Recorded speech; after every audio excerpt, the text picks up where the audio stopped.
बिस्मिल्लाहिर्रहमानिर्रहीम।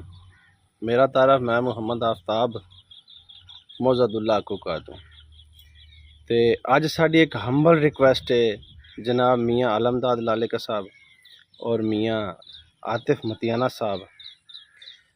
मियाँ आतिफ साहब तो सोशल मीडिया ते सानू काफ़ी नज़र आ रहे हैं कि वो बड़े एक्टिव ने माशाल्लाह। किसे बन ते बैठे ने ते किसे बन ते खड़े ने ते किसे मंजी डाह ते बैठे ने ते बड़ा वर्क कर रहे हैं आदि साइड ते मौजदुल्ला अकूका वाली साइड ते।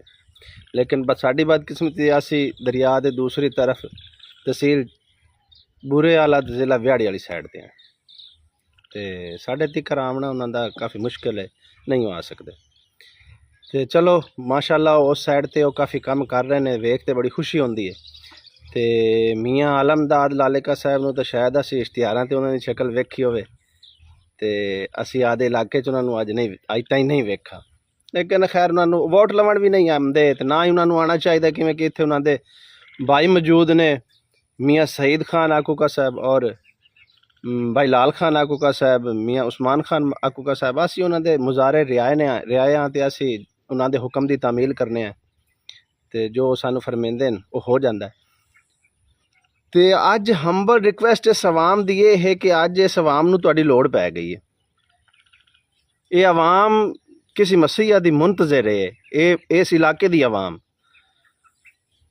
तो ये रिक्वेस्ट है कि बराए मेहरबानी जिस तरह असी सुनने कि जेड़े हैड इस्लाम तो अगे दे लोग ने काफ़ी वडेरे जिमीदार ने अपन पैलियां बचावन वास्ते अपन फसलां अपने घर बचावन वास्ते उत्थों वो हैड ते आ ते बह जाते हैं तो आंदे ने खबरदार इन्ना पानी अगे रिलीज़ करना, इस तो ज़्यादा नहीं करना। कागजी कार्रवाई होंदी है लेकिन अमली तौर पर पानी उत्ता रिलीज़ नहीं किया जाता। तो साड़ी भी हुण रिक्वेस्ट है तुहाडे नाल, ये हथ बंद साड़ी गुजारिश है तुहाडे नाल कि तुसी ये अमली काम करो। तुसी ये कर सकते हो कि उत्थे जिवें करके वो पानी छड्डण नहीं देंदे, तुसी ये उन्ना जिस हिसाब नाल पिछू पानी आ रही है तो जिवें दा रेला सुन रहे हैं दसते पई है टीवी दे विच या सानू सुनींदा भी है तो बड़िया खबरां जिहड़ियां गंभीर ने, तुहानू भी इस चीज़ का इल्म है। तो तुसी सिर्फ सानू उत्थे निगे आओ तो उत्थे अमली काम जिहड़ा सानू तुसी विखाओ तो आवाम दिली तौर पर तुहाडी मशकूर होसी।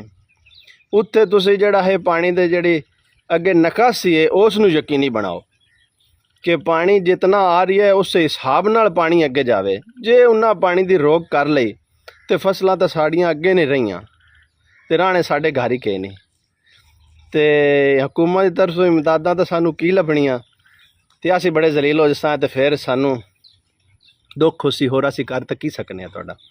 तो ये सिर्फ तो बहरहाल मैं एक चीज़ तो हैरान हाँ कि हर बंदे को मोबाइल है, हर बंदे को नैट है, क्यों नहीं कोई आवाज़ उठांदा, क्यों नहीं वीडियो बनेंदे तुसी।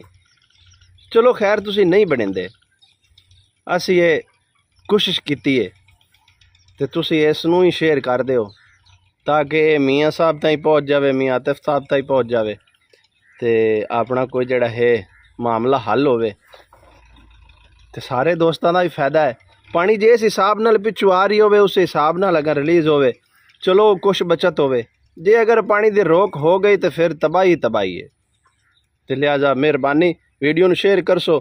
तो मैं पर उम्मीद हाँ कि मियाँ साहब जड़े ने मियाँ आतिफ साहब और मियाँ आलमदाद साहब इस ते बिल्कुल एक्शन ले सन और अपने उत्थे कारकुन भेज सन या अपने जेडे उन्होंने खास बंदे ने उन्होंने भेज सन तो इस काम नूं जिहड़ा है वो बिल्कुल पाया तकमील ताईं पहुँचा सन। जी वसलाम।